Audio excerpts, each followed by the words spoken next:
દશેરા નિમિત્તે ખૂબ હાર્દિક શુભકામનાઓ પાઠવું છું. એક ગંભીર વિષય તરફ આજની આ પ્રેસ કોન્ફરન્સમાં ધ્યાન દોરવા માંગુ છું. આપણા ગુજરાતમાં લગભગ 25 લાખ પરિવારો એ સીધી કે આડકતરી રીતે જેનાથી રોજગારી મેળવે છે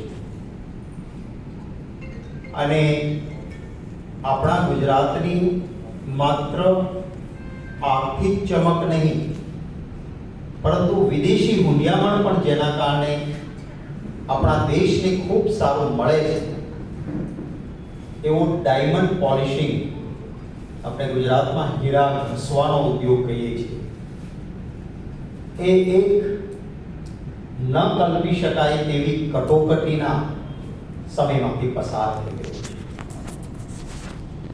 સૌરાષ્ટ્ર હોય, પાલનપુર હોય કે ગુજરાતના અનેક ખૂણાઓથી સીધા કે આડકતરી રીતે હીરા ઉદ્યોગ સાથે લોકો સંકળાયેલા છે.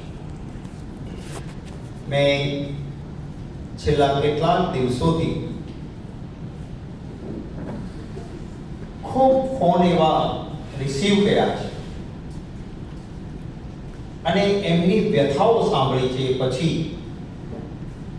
આ એક પ્રેસ કોન્ફરન્સ કરવાનું નક્કી કર્યું છે. 100 થી વધારે હીરા ઘસતા કારીગરોએ આત્મહત્યા કરી છે. રોકકળ કરતા એ પરિવારો કહે છે કે સાહેબ, જે અમારો દીકરો 40 થી 45 હજાર રૂપિયા મહિને કમાતો હતો, એ આ મંદીના કારણે માત્ર 12 કે 15 હજાર રૂપિયા કમાય,